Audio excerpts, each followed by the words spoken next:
also want to offer thanks on behalf of the family, not only for your presence, but for those of you who made gifts to the Music and Memory organization in memory of Liiyeh. They are grateful for those contributions. We come to the time in our service where we offer the family time to share their memories, their gifts, and the things that they want to remember and want you to remember about their beloved family member. They have determined an order. I will invite them to come in that order and share with us what they have prepared at this time. Good afternoon. My name is Martin Rosenberger, and I am Mrs. Wu's son-in-law, Lavinia's husband. The declining health and passing of Leesui Wu and now Liiyeh Wu, just 4 months later, has been a journey like no other. For the Wu family, this journey has been all-encompassing and wrought with questions that have no black and white answers. There have been times of optimism and hope, and then other times of complete despair. I would never wish this journey on anyone, but as heart-wrenching as this experience has been, I believe the Wu family handled it with grace, compassion, patience, and love. It was beautiful to witness. Soon after Dr. Wu passed away, Mrs. Wu was moved to a facility called the Residence at Chadds Ford in Pennsylvania. I would often accompany Lavinia to the memory care unit at Chadds Ford to visit her mom.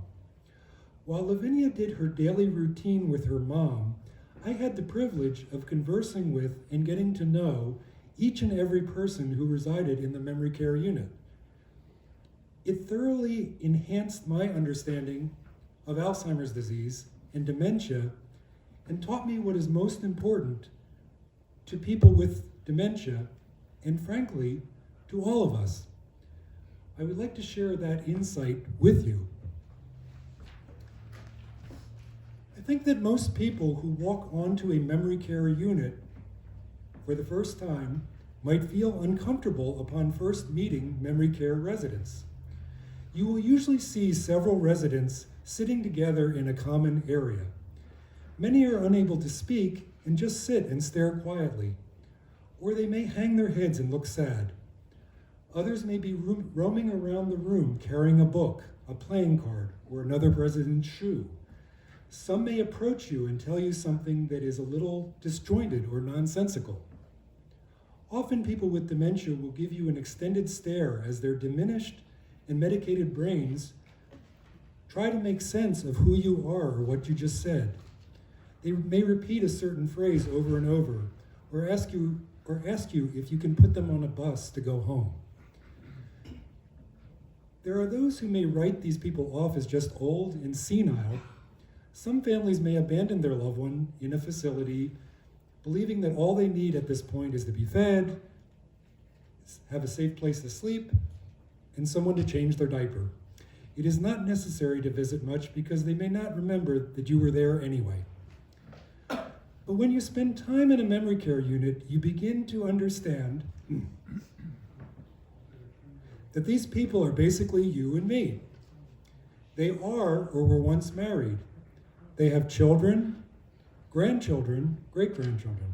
They once owned businesses, taught college courses, participated in outdoor survival programs, rode horses, were physicists, therapists, and beloved piano teachers.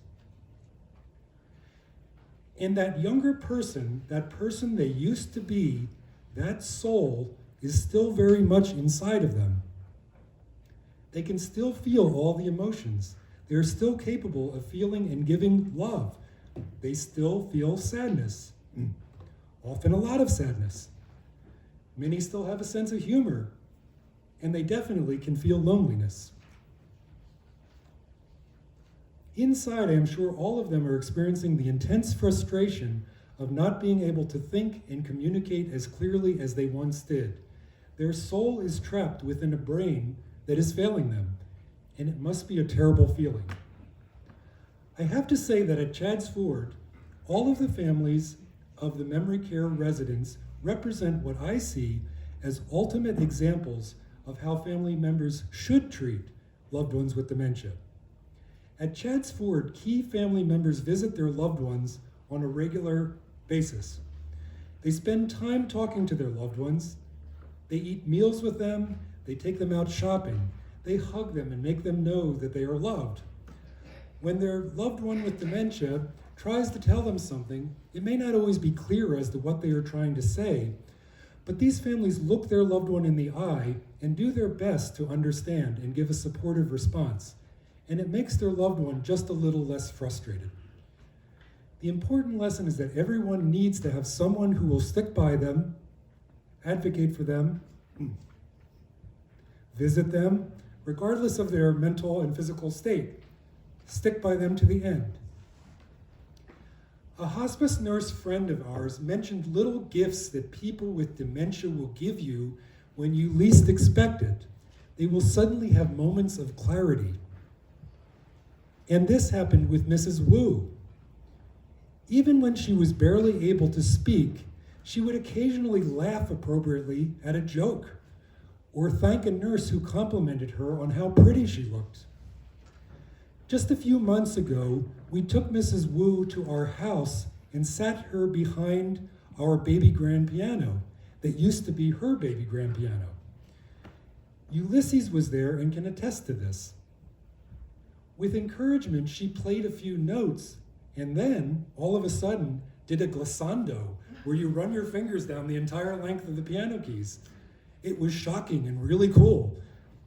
We all said, wow, that was great, and she did it again. During Mrs. Wu's stay in memory care, she had many visitors come from considerable distances to visit her.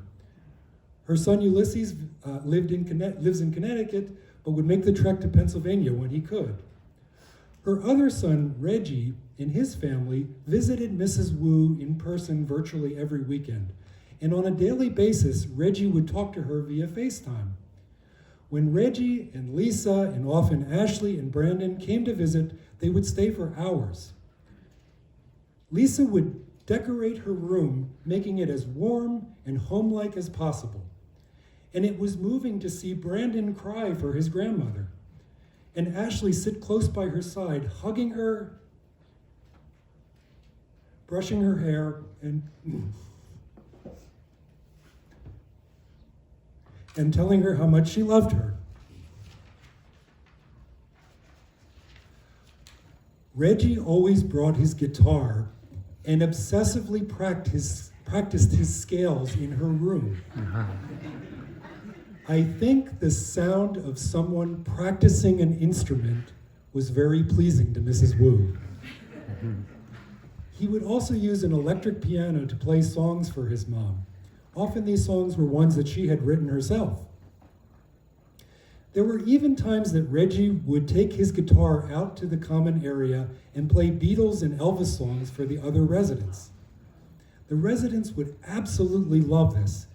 They would smile and tap their feet with perfect beat. It was truly a joyous occasion for the residents, the families, and the staff alike. I'm not sure that anyone realized that this was a free concert from the Reggie Wu, lead guitarist from Heaven's Edge. Actually, I'm a little disappointed that he didn't break into their hit song, Skin to Skin. Talk about the mood I'm in.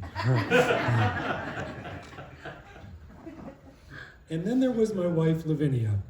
From the time Mrs. Wu moved to Chadds Ford until her passing, Lavinia visited her virtually every day.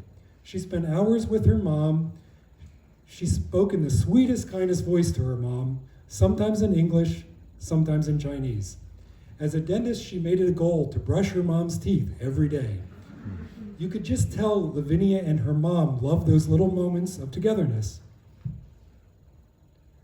Lavinia encouraged and eventually succeeded in getting her mom to walk after it seemed she would never walk again. Lavinia spent hours advocating for her mom, coordinating care with unit assistants, talking to nursing staff, meeting with hospice nurses, social workers, music therapists, chaplains, and trying to track down doctors who were nearly impossible to connect with. It was exhausting, but a labor of love. Weeks later, Mrs. Wu experienced a stroke. This was the beginning of Mrs. Wu's final 2 weeks. During that time, she had many friends and family members come to comfort her and to say goodbye. Reggie and his family did the tedious drive from Voorhees to Chadds Ford as much as they possibly could, and Lavinia stayed with her mom through the entire dying process. I would hear Lavinia leave for the residence at 5:30 a.m. each morning, and she would stay with her mom until 8 p.m. for 2 weeks straight, so that her mom would not feel alone. She spoke to her, played music for her, and swabbed her dry mouth, and encouraged her to swallow tiny amounts of Ensure. This was the finale of the 5-year Alzheimer's journey that included mental decline, difficulty speaking, Alzheimer's-induced delusions, over-medication, under-medication, falls, ambulance rides, hospital visits, doctor's visits, unbelievable grief at the death of her husband, loss of her home, loss of her job, loss of the students that she loved so much, a move out of her home she took pride in decorating so beautifully with her flower arrangements, and then moves to 2 different facilities, the second facility without the husband she relied so intensely on. But during those 5 years and during those final 2 weeks, she was never alone, and that was everything. I just wanted to read a letter that one of my mom's students wrote. My dad, over the 62-year career, took all the letters and put them into a binder, and we were able to read them to my mom. This is one from Sandy Ritter, the organist, and this is her daughter. I don't know where to begin. I felt like there was never a time when I wasn't going to your house every Thursday for my weekly piano lesson.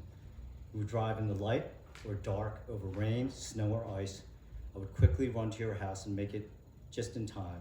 I would always be greeted with a big smile and wave, and when the next person was finished, I'd come sit next to you and start what I did every week for 13 years.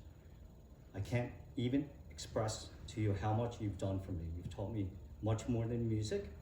You've taught me patience, discipline, persistence, and most of all, how to believe in myself. Whenever I was ready to give up, just one look from you, the words 10 times, Amy, you can do it, always made me know that giving up was not an option. You gave me something that I could be proud of and carry throughout my whole life. Thank you so much for teaching me music, moreover, how to be strong. You are an amazing person. I admire your wisdom, strength, and perseverance. You've touched the lives of many people and will continue to do so every day. I can only hope that someday I will have such a passion for my work as you do for yours. Thank you so much for inspiring me and teaching me life lessons. I will never forget the fun times we had. I miss you. You helped me grow up. I will never forget all that you've done. Love, Amy. And that is our lives in a nutshell. She did that for all of us. The most amazing mom and dad. When we were cleaning out their house, we found a binder just of all these amazing songs that my mom wrote. And she wrote this beautiful song called Hangzhou. I don't know if I'm pronouncing it right. I'm gonna attempt to play it for you. It's about the Hangzhou is the capital city of the province of Zhejiang in eastern China. It lies at the southernmost end of China's famous Grand Canal, the world's longest canal.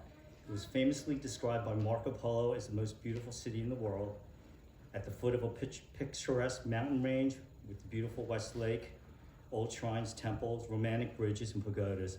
Mom have often spoke about the city, and it was her dream to go there. So let's see if I can get through the song.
believe it is so soon, after Dad's passing in November, that we now have lost Mom.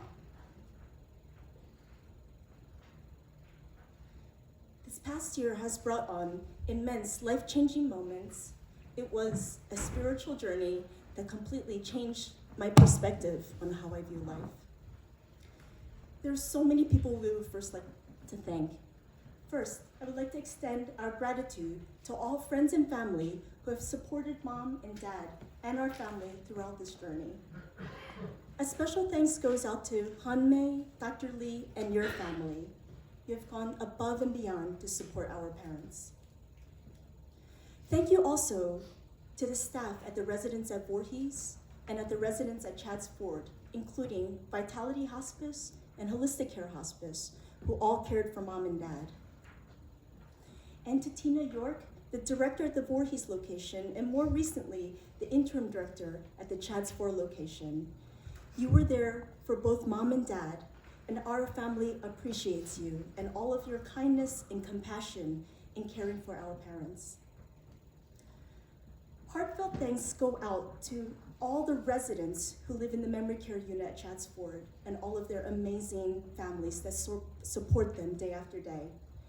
You all are beacons of light and an inspiration to me.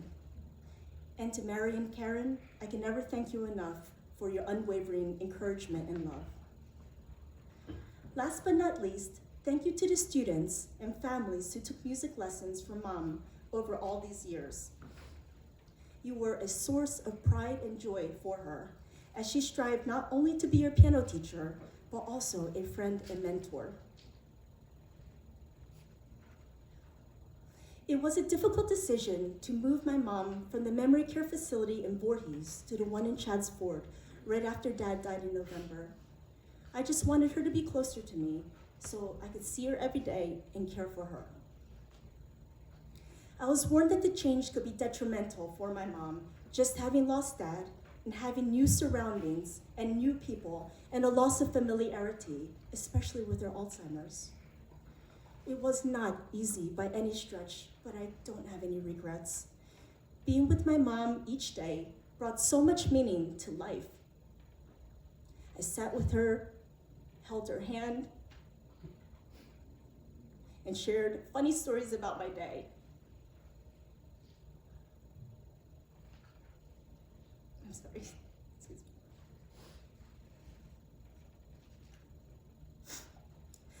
We would have this daily routine of practicing walking, FaceTiming with family, brushing her teeth, and helping her to eat. And even though it only lasted a short 4 months, my soul and my heart are full of thankfulness to have been able to share this time with her and to give back to this incredible mom of ours.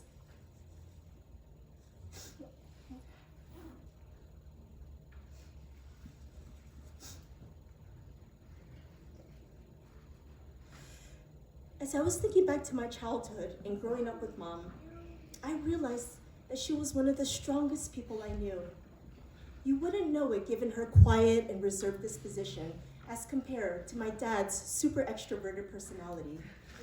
Mom had a quiet fortitude. Our brother Didi passed away when he was 16 years old. It was that singular, pivotal moment that shaped the entire course of our family's lives. To cope with this loss, I saw Mom and Dad pour their hearts out into work, becoming true workaholics.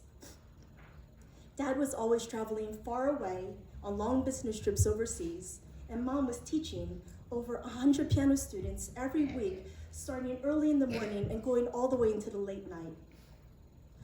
While Dad was away, Mom juggled bringing my brother and myself to all of our school activities and band practices. She sat in all my piano and flute lessons and even ballet classes. She never missed a single performance or concert. She also managed to do all the cooking, cleaning, and maintenance of the house. And she did all of this while teaching full time, making it seem like there were more than 24 hours in a day with all that she accomplished. She was my superwoman. And as I am reminiscing on all of this, I realized that not once did Mom ever complain. and she did everything with class and style, putting herself together and presenting herself so beautifully. Our mom was a true artist. Her ikebana, piano compositions, paintings, and needlepoint were all magical. Those who know my mom know that she loved flowers and had a talent for flower arranging. She had a gift of finding the perfect branches, leaves, and flowers, and she put them together with complete harmony and balance. When we took her to visit places like Longwood Gardens, we could always get Mom to laugh. We told her that security was going to kick her out when they discovered those pruning shears in her purse. She also had a fondness for trees, especially cherry blossoms. One day, we were at a beautiful park, and out of the blue, she said, "I really love trees." She loved the shapes of the trees, the gorgeous colors of the leaves in autumn, and the stunning blossoms in the spring. When I start missing my mom, I go outside for a walk, and I just look at these flowers and trees. I look at them not only through my eyes, but I try to imagine what my mom would have seen and felt, and it brings me closer to her. Mom and Dad were married 60 years. Like all couples, they had their share of squabbles and fights, but it is a testament to the dynamics and strength of their relationship that it endured all those years. Mom and Dad did everything together. They were constant companions, from trips to the grocery stores to vacations, or to just walking hand in hand through the woods. My dad loved my mom so much. During the last few years of him caring for her with her dementia, I saw my almost 90-year-old father handle seemingly insurmountable tasks and obstacles, being her primary caregiver.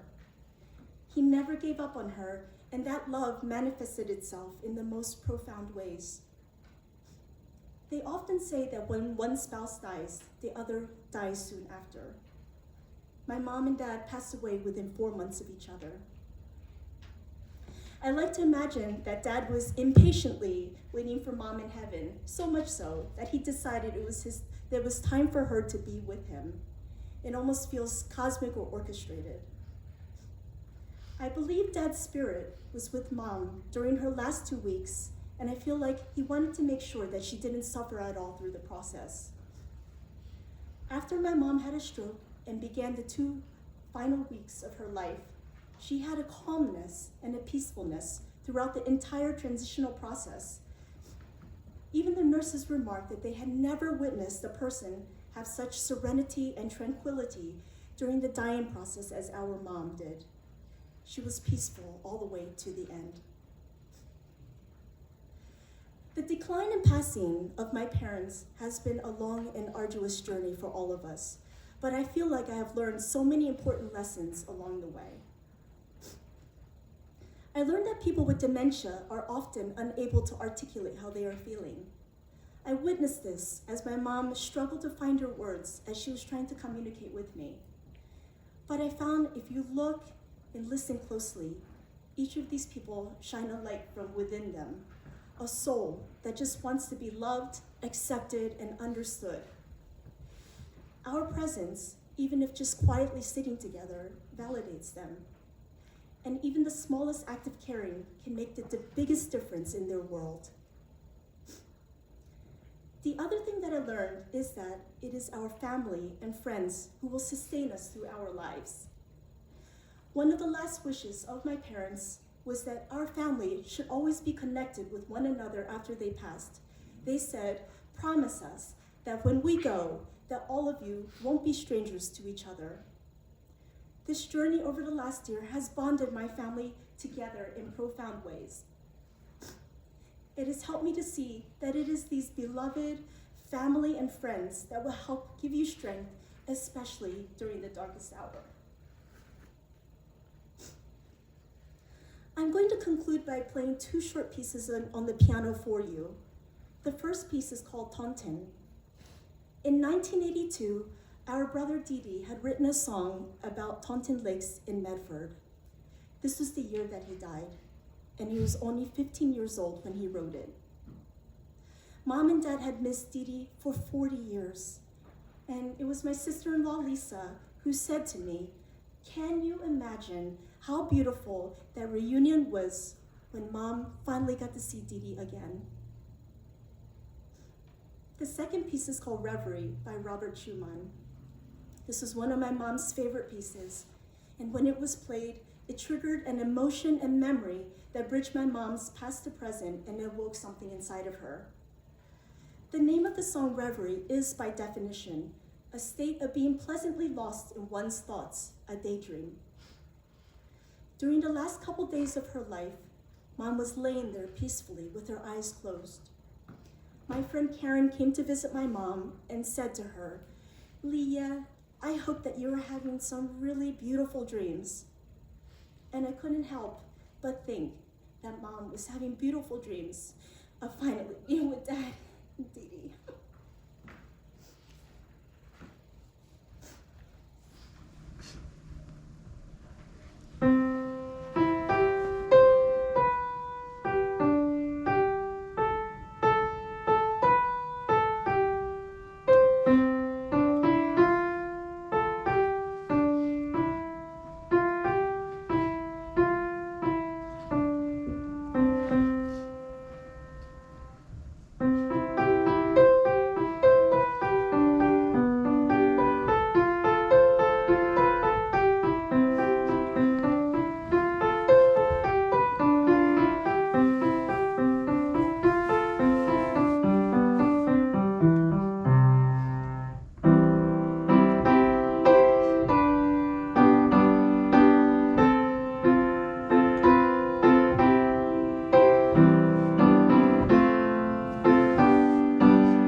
I did get my hair cut since the last time, so I am the same person. It is, as everybody knows, I tend to do these on the fly. It's really hard to follow any of that. Martin, I don't want you to kid yourself. You were not only a pillar of support, you were the residence's eye candy. every single time you come on. You didn't put that in your speech. But everybody knew when Martin was there. I'll keep this simple. It's amazing to see everybody here. It's amazing to see a celebration of life. And I guess that's how I'll start this, by saying, for those of you who don't know, I'm a COVID doctor. I've seen a lot of death over the last 2 years. So I tend to see death and life in a different lens. And we handle it all in our different ways. So I want to remember who she was and who she is as a person, even though the last 5 years of our life really dominated how we interacted with her.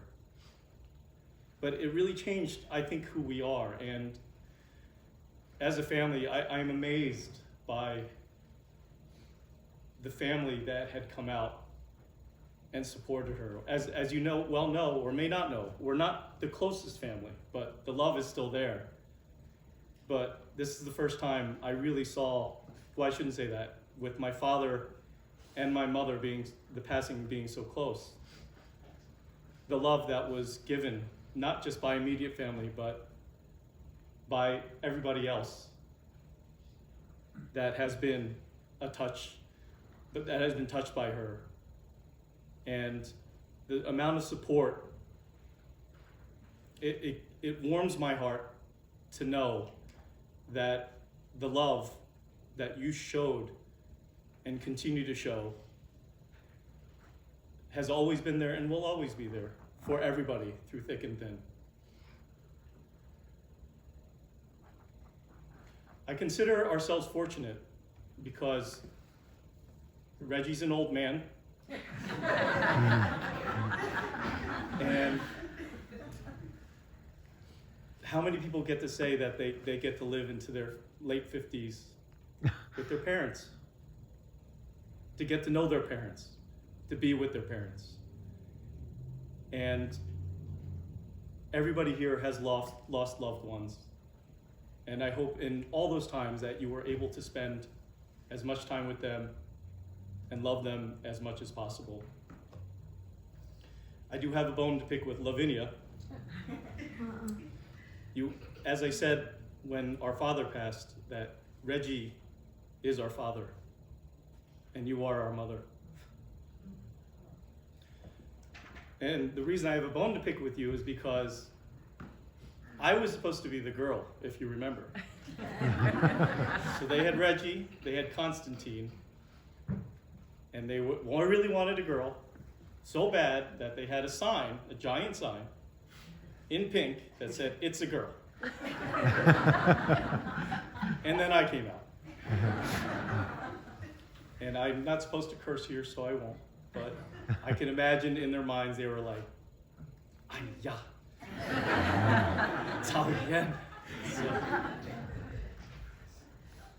But as the daughter,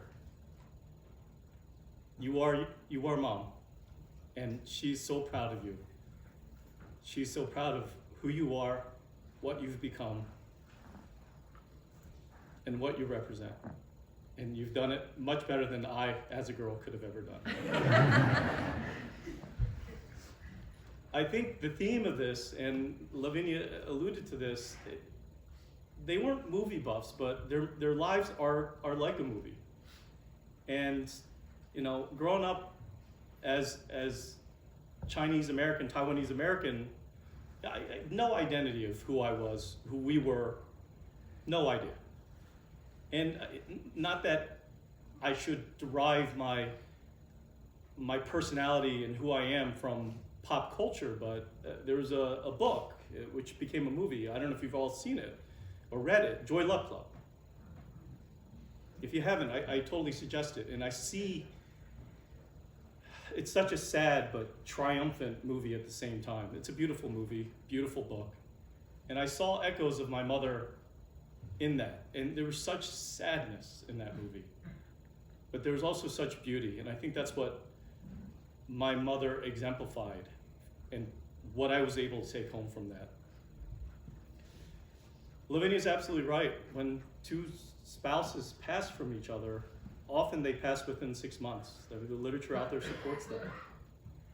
And I'm not a big believer of this, but I agree with you, Lavinia. I think in typical Hollywood style, you know, whether it's The Notebook or whatever, I've never seen The Notebook, but there's an inexorable pull that my mother and my father had to each other. And during this time, I think she wanted to be with him. I really do. But she fought. She's a fighter. And that brings me to our last point, that it's so nice to see everybody here, but especially former students. Because as has already been alluded to, my father is the bull in the china shop. Well, the bull in the shop, as the joke goes for us.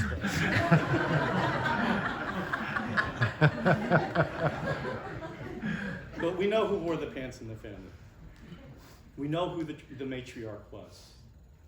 But seeing everybody here makes me realize she was not just the matriarch to our family, but to the community.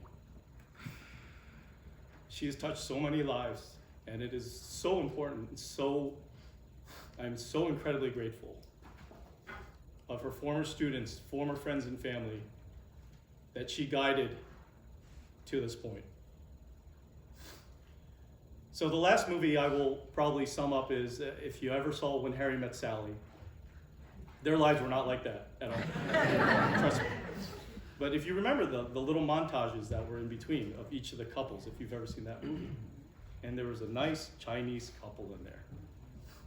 And the dad's sitting there telling the whole entire story. And the mom's just sitting there nodding her head. That was our mom. Because he was the storyteller, but she was the rock. And I close with saying, by saying, I am a COVID doctor. I choose not to remember her death, but how she lived, how she has touched everybody, and how she lives on in every single one of us.